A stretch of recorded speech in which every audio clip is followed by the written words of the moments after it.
Ahojte, v dnešnom rozhovore sa pozrieme na tému, ktorá sa týka každého vodiča, a to je geometria kolies. S odborníkom sa porozprávame o tom, prečo je dôležitá, čo si treba všímať, ako funguje profesionálne nastavenie geometrie a veľa ďalšieho. Momentálne sa nachádzame v priestoroch MV Autoservice, kde mi pred chvíľou prezúvali pneumatiky a nastavili geometriu. Dovolite, aby som vám predstavila pána Wenga, ktorý má už vyše 24-ročné skúsenosti s nastavením geometrie. Dobrý deň. Dobrý deň. Moja prvá otázka je, kedy je vhodné absolvovať geometriu kolies a čo si treba všímať? No, takže to nastavenie geometrie nie je nejako presne určené. Ono za mňa, kebyže vlastním auto, minimálne by som si ho raz do roka dal skontrolovať tú geometriu.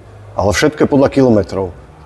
Keď niekto najazdí 2000 km za rok, tak možno, že pre neho ten interval by stačil aj každé 2 roky. Kdežto keď nabeha 3000 km mesačne, ideálne to možno, že urobiť každého pol roka.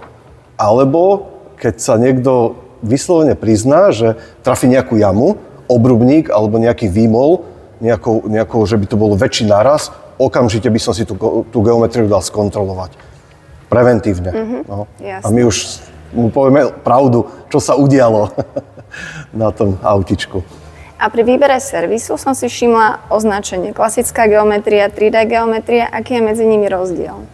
Klasická geometria, 3D geometria. 3D geometria je najnovšia technológia na meranie geometrie. Pred touto 3D geometriou bola technológia, to bola digitálna geometria.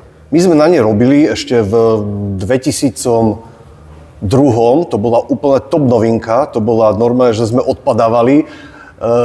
Dnes by som ju nezobral ani zadarmo. Robili sme na nej, bola výborná. Na tú dobu bola výborná, iba že extrémne náchylná na kalibrácie. Zmena teploty, alebo nejaký omylný pád snímaču, všetko vždy sa muselo kalibrovať. A hlavne dôležité je tá presnosť geometrie.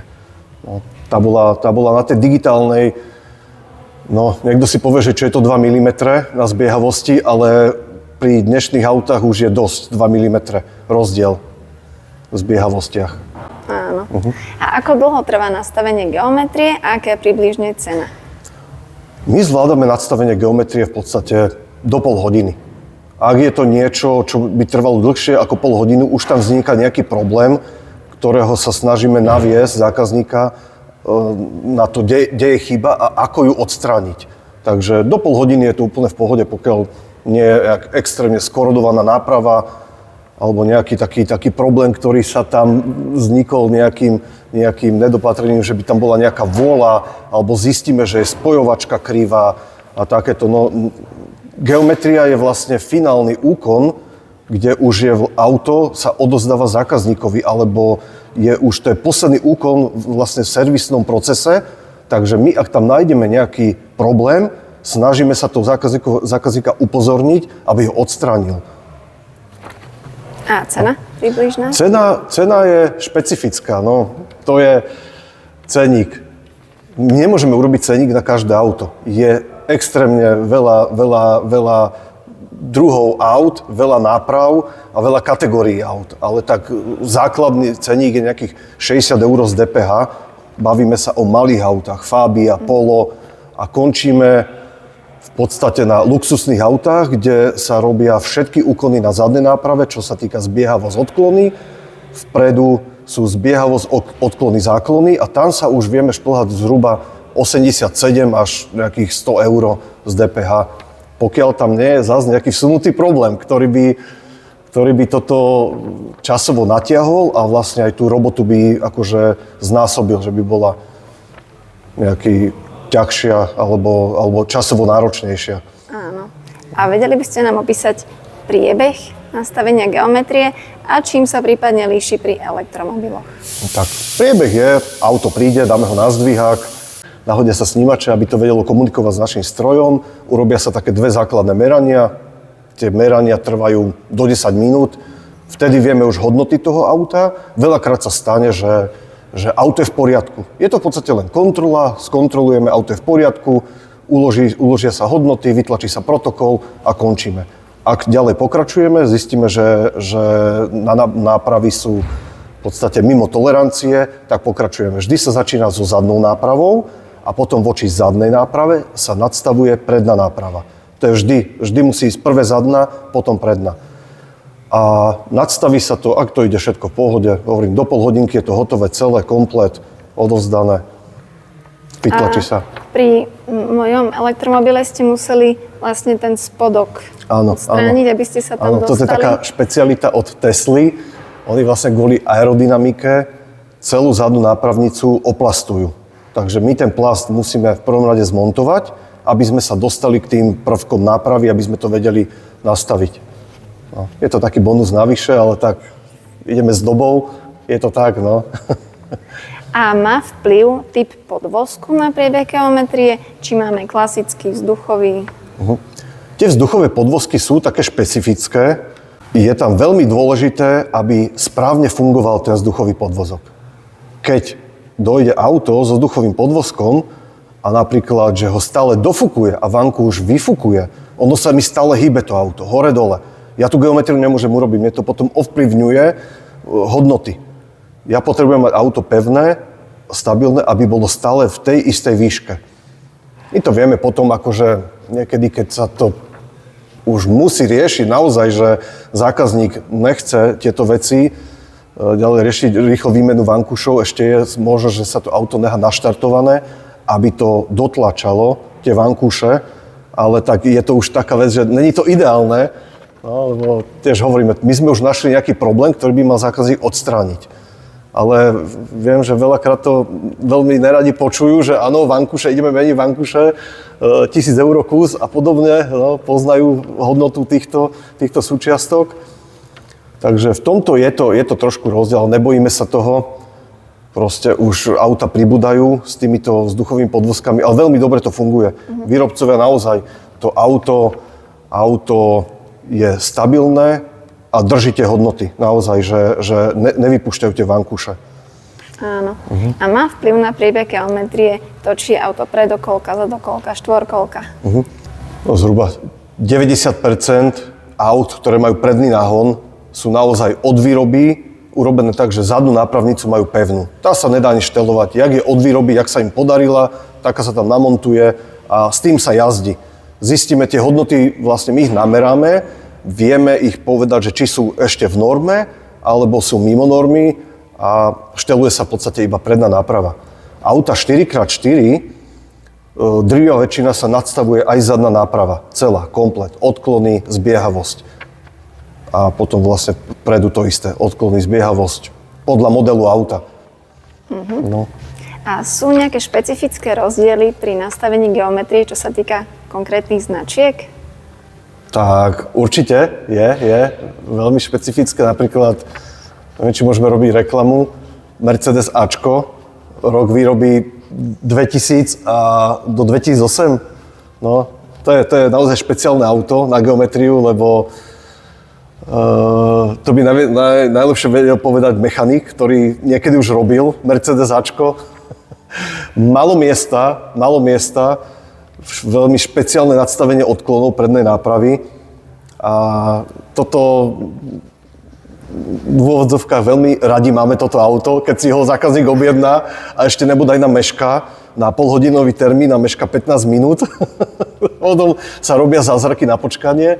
Ono za mňa, ja si myslím, že v rok 2008 bolo vymyslené už všetko na tých nápravách. Odtedy sa už nevymyslelo v podstate nič, len to stále to opakujú, dokola opakujú svoje veci, lebo sú vymyslené, už sú zaužívané a nie je tam nejaký extrémny rozdiel, ale možno taký... Sú výrobcovia v podstate športových aut, čo sa týka Maserati, Porsche, a tieto, oni majú špeciálne upravené tie nápravy. Naozaj je to vidieť, že sú zosilené a sú tam prvky, ktoré sú vlastne použité aj na závodných autách. Je to vidieť, že tá geometria naozaj sa tam dá nadstaviť všetky parametre, ako keby to auto išlo na okruh. Áno. No.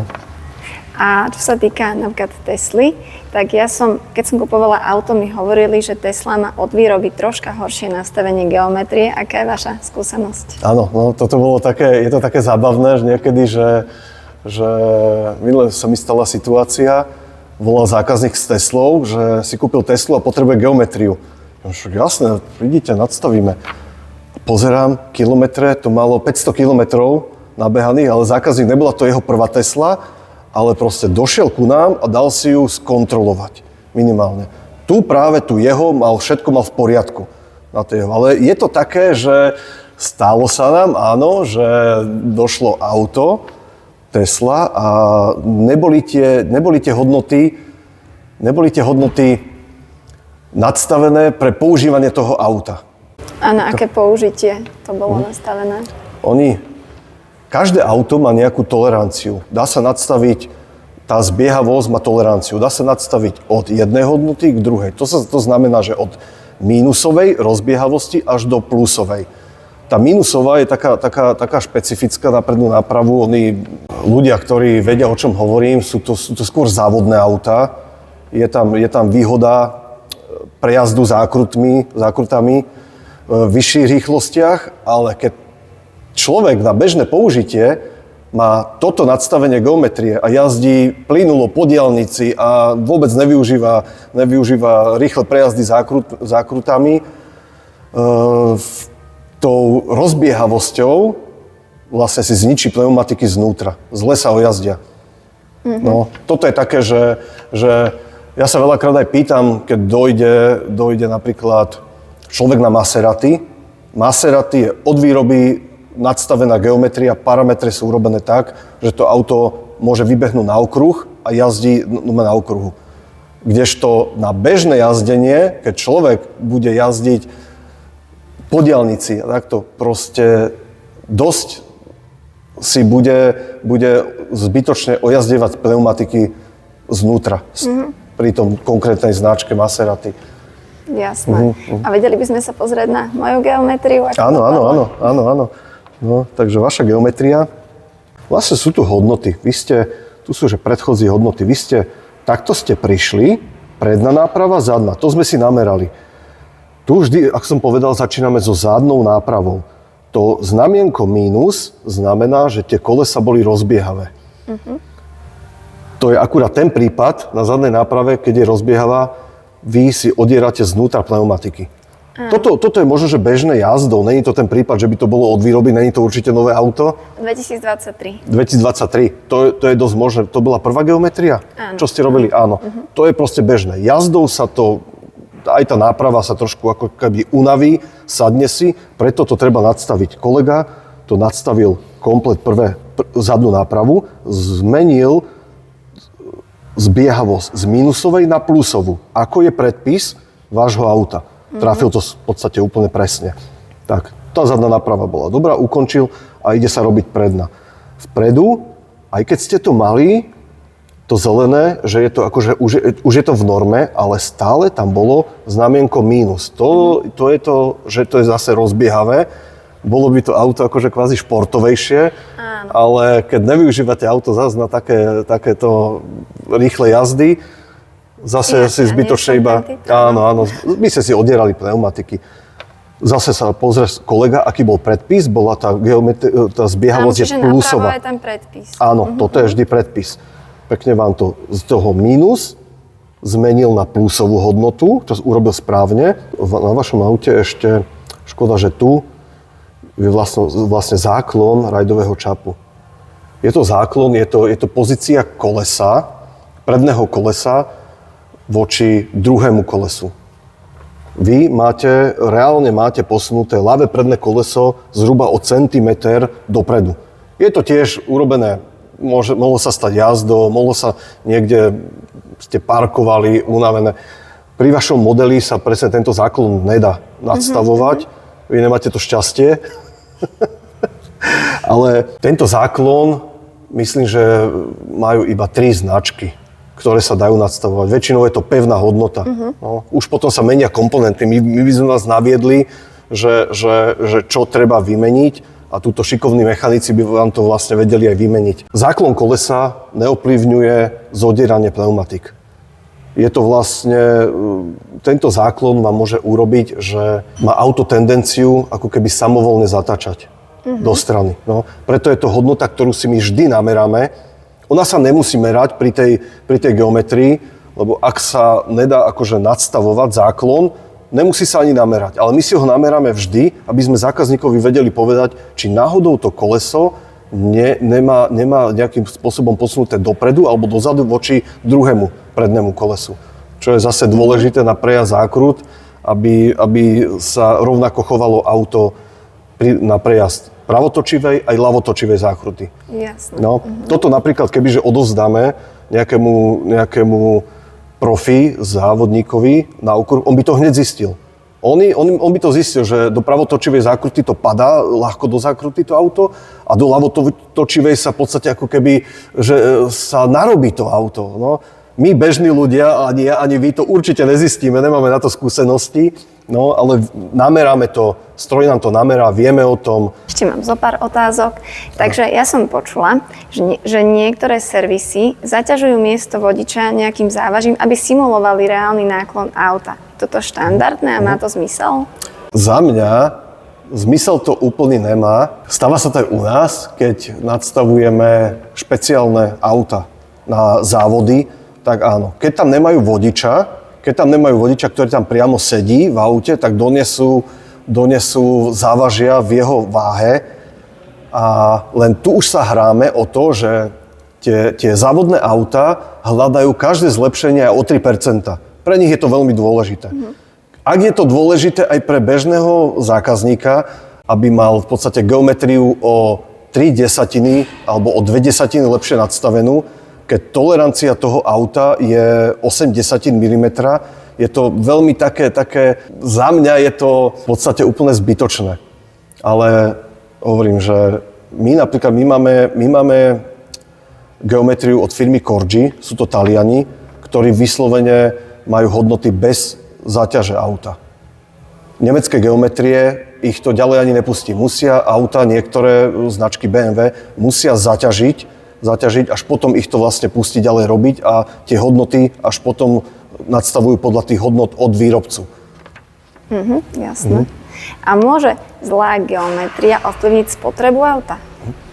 Viete čo? Tá spotreba, to si človek ani nevšimne.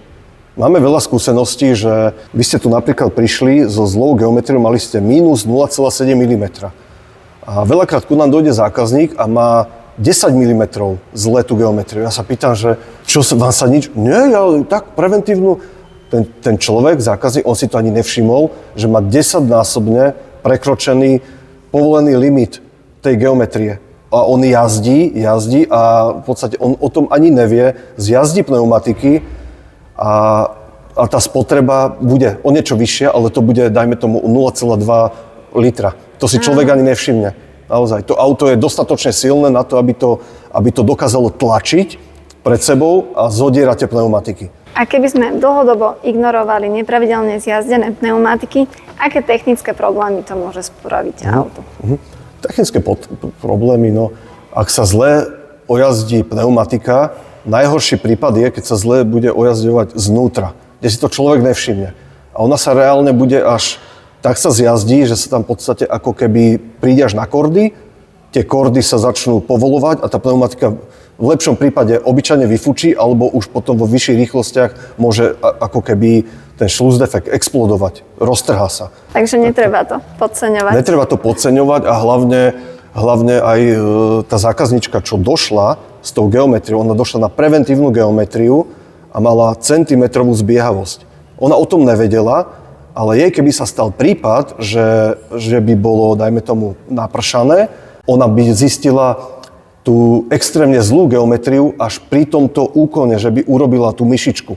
Až tak. Ona za bežnej jazdy veľmi ťažko sa to zisťuje niečo, že nemá to ako zistiť, že má takú extrémne zlú geometriu. Jediný príklad je to, že človek zistí, že má zlú geometriu, že jazdí, dajme tomu, buchne nejakú jamu, niečo, a keď ide rovno, že má vychylený volant, To je taký prvý znak, že niečo sa udialo na tej náprave a treba navštíviť tú geometriu. A to je všetko z mojej strany. No, tak ďakujem super. veľmi pekne za odpovede, poskytli ste nám veľa užitočných informácií. Tak, tešíme sa. Ďakujem veľmi pekne za pozretie. Ak sa vám páčia moje videá, môžete dať odber. Krásny deň prajeme. Videnia.